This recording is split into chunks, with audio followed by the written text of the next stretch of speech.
Sex at noon. Taxes. Dennis and Edna sinned. Noel sees Leon. Soros. Has it ever occurred to you to wonder whether there are palindromes in German?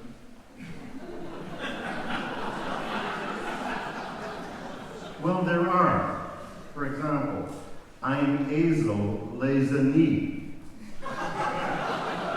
That means a donkey never reads. And there's a German word, ibophobia. E-I-B-O-H-P-H-O-B-I-E. Means fear of palindromes.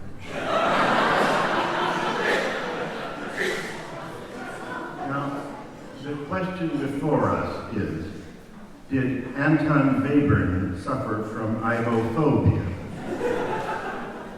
No, he didn't. To the contrary. Let me just show you something about the opening of his variations. The very first sounds you hear are, and 2 measures later,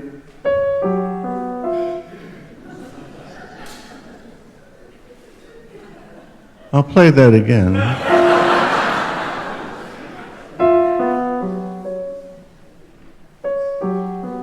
Now, in between,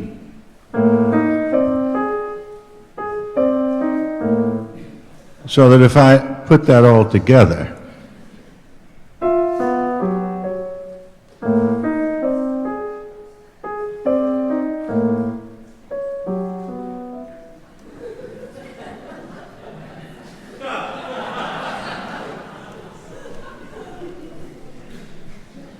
it's not all like that, but there's really quite a bit of that.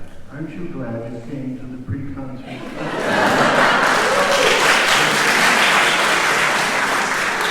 There will be people who might not notice that. Now, and especially in his later years, Stravinsky was also attracted to palindromic writing, usually in just one strand of a thicker texture. For example, if he's using a row, he would do the row and then do the retrograde, which creates right away a palindrome. But that's not actually what I want to emphasize with respect to the septet. Now, the septet in 1953 is obviously for 7 instruments, 3 strings, violin, violoncello, 3 winds, clarinet, bassoon, and horn, with the piano as a sort of fulcrum. Now, Elliott Carter relates a conversation in which he asked Stravinsky how he went about composing. And I quote, "He took me to his workroom and showed me a large book of blank pages into which short fragments of musical sketches, roughly torn out of larger sketch pages, have been pasted. He proceeded to explain how he chose fragments from these sketches, tore them out, reshuffled them in different orders until he found one that satisfied him, and then pasted them down." Now, I would argue that some movements more than others reflect this method of construction in Stravinsky, but I'm interested in this opening movement of the septet, and I wonder if you agree with me that it does make this way of composing plausible. Now, just before I play the very opening from up there, I just want to show you that there's a motive which you will hear in here, a very simple motive,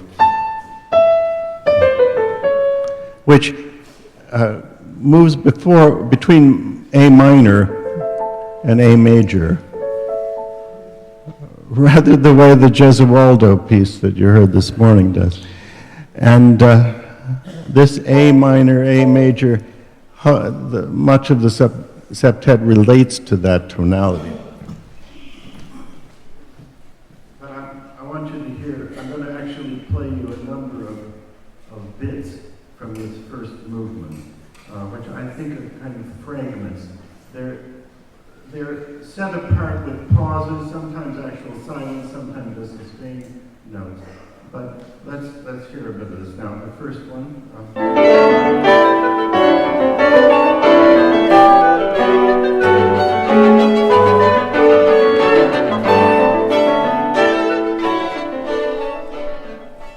And the second fragment syncopates a chord. 2, please.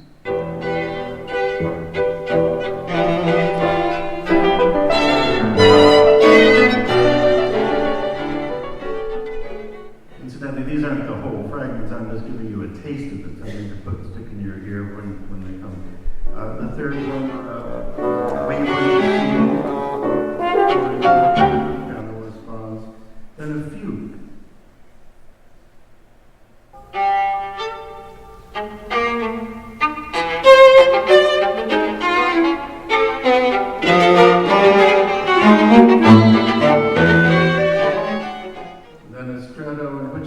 Sort of pile on each other, they get impatient and just going like that.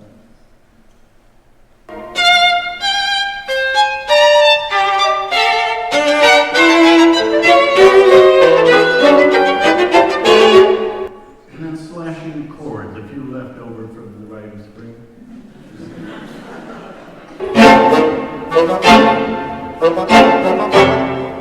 Now those are 6 out of 10 sharps that Stravinsky has intuited into a continuity of about 3.5 minutes.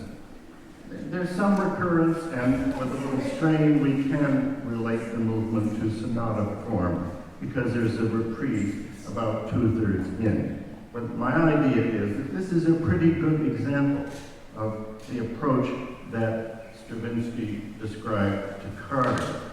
Now, the second of the 3 movements is designed differently. It's a passacaglia, in which there's an underlying bass introduced in single line, passed among the instruments of Webern style. I'll play it on the piano first.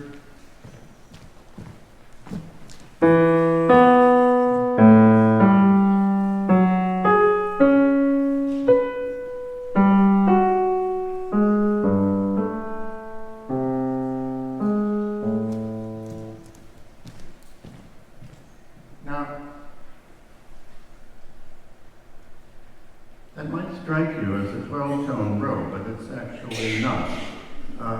Stravinsky employs only 8 of the available 12 pitches, and by repeating some of them, there are 3 A's, 3 G sharps, which relates to the tonality of A, leading tone and tonic, and by doing those repetitions, he creates a row of actually 16 notes. Now here were the instruments. I let this bleed over into the first variation so you'll hear how the surrounding texture comes in over.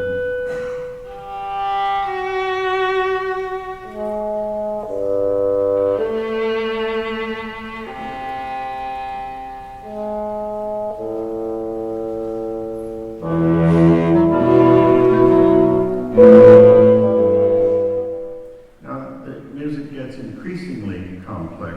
Here's one of the more intricate statements of that ground bass.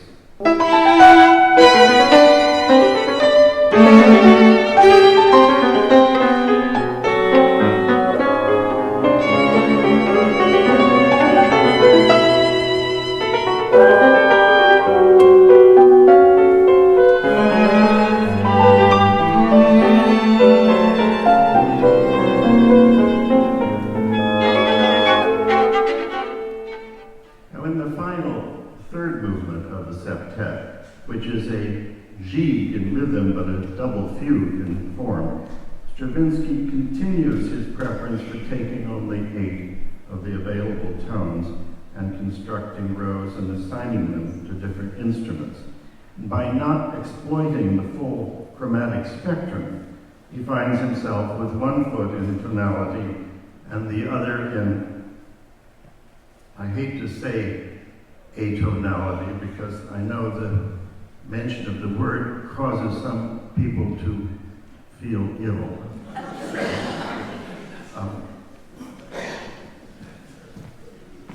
I'll play the fugue subject.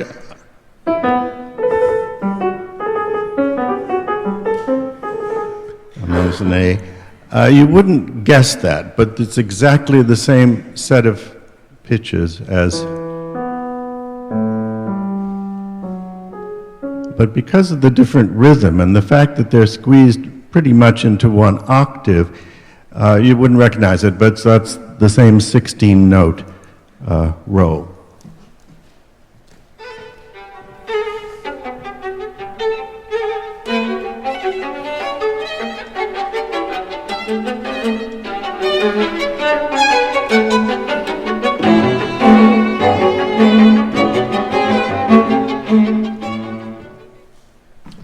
Then a little bit into that third movement, he does the fugue again, but with the inversion of that, which sounds. So instead of, you get, except it's down here.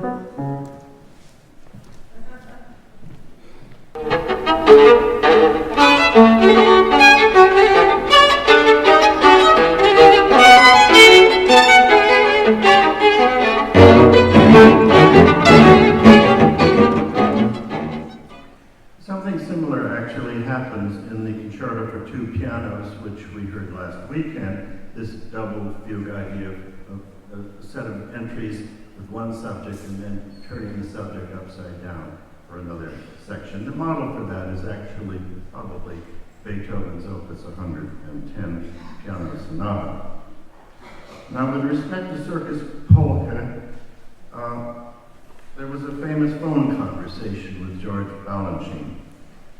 Balanchine, I wonder if you'd like to do a little ballet with me. Stravinsky, for whom? Balanchine, what am I saying? Balanchine. For some elephants. Stravinsky, how old? Balanchine, very young. Stravinsky, all right. If they are very young elephants, I will do it. And as we know, Ringling Brothers, Barnum and Bailey paid well. Now, Aaron Copland's Nonet exhibits a very different sort of plan from any of the Stravinsky Septet movements. It's not a fugue, not a passacaglia, nor does it seem to be assembled from fragments. It is a continuous arch of about 18 minutes that grows organically from inactivity to intense activity and then back again to inactivity. It's also of one timbral family, 3 violins, 3 violas, 3 cellos, as opposed to Stravinsky's mixture of piano, strings, and winds. The cellos begin, and they're instructed to employ very little vibrato. He actually uses the expression somewhat deadened, and it indeed conveys a somewhat sepulchral tone at the beginning. When the violas come in, it warms up a bit. Here's example 11.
becomes more and more energetic.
Techniques such as playing with the bow near the bridge to give a glassy, disembodied sound, which then is doubled with pizzicato notes. It's a remarkable coloristic effect.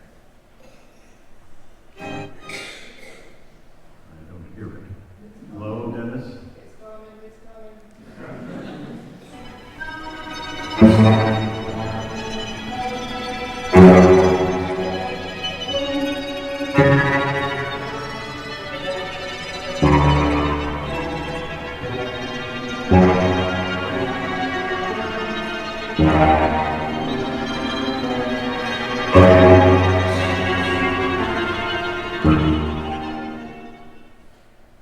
Copland's Nonet is dedicated to Nadia Boulanger, as is Elliott Carter's two-movement woodwind quintet. They both studied with her, and at all stages of his remarkably long career, Carter is especially surprising and inventive in the endings of his pieces.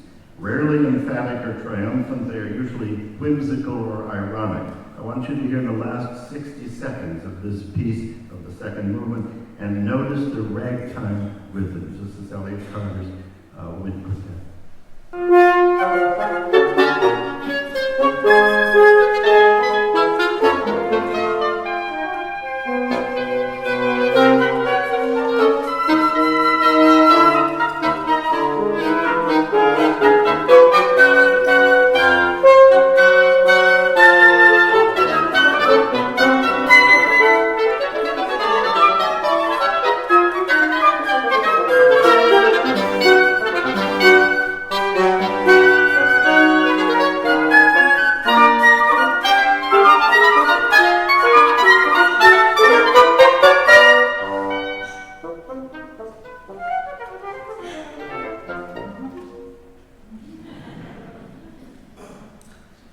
Kohs, whose music Stravinsky liked, wrote his Violin Sonatina for Samuel Dushkin, with whom Stravinsky had a long and fruitful association. I'm going to have to skip some examples because they're a little short, but notice the bluesy feeling for the slow movement of Ellis Kohs' Sonatina. And Walter Piston's Suite for oboe and piano, perhaps the clearest example on the program of what is meant by American, at least in America, neoclassical, which really should be neo-baroque because of the clean textures and consistent motoric rhythm. You'll hear that especially in the first movement, the first of 5 of the Piston Suite, where you get just 2 voices, the piano playing strictly in octaves and the oboe being the other voice, very jangly kind of and bright and perky rhythm. A similar 2-voice texture appears in the Prelude number 5 by Carlos Chavez. It's one of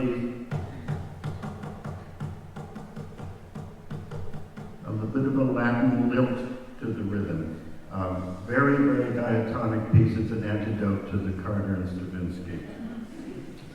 In an attempt to bring these composers to life for you, I've saved a minute for a few personal anecdotes. I was lucky enough to have encountered all except Webern and Kohs. Well, to be honest, I shook hands with Chavez. And I got Stravinsky's autograph when I was 15. I knew Piston and enjoyed friendships with Carter and Copland. And admittedly, two of these anecdotes are secondhand. When Walter Piston reached the age of mandatory retirement, the president of Harvard, Nathan Pusey, invited him into his office. "Mr. Piston, we can't imagine the music department without you. Would you consider staying on in a part-time capacity?" To which the slow-speaking composer replied, "What do you think I've been doing all these years?"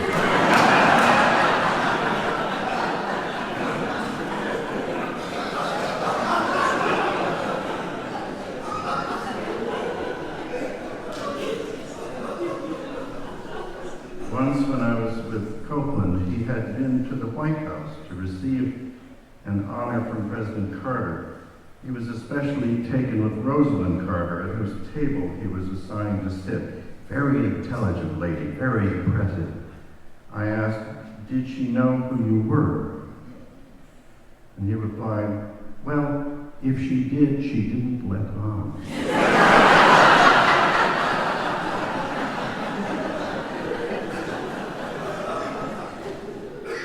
Elliot Carter told me that Juilliard was gearing up to celebrate his 103rd birthday with a concert. He said, "They want me to go to the concert. They want me to come to dinner beforehand. They want me to come to cocktails before dinner. You know, I'm not that young."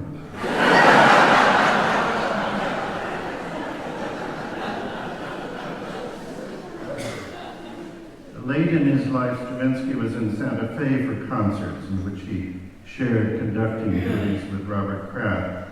He was bad-tempered. And in a rehearsal, he suddenly stopped and said, "I can't hear the second clarinet." And after a pause, the timid voice of the first clarinet, "Maestro, he's in Albuquerque." So they braced for an explosion, and Stravinsky said, "No wonder I can't hear you." Enjoy the concert.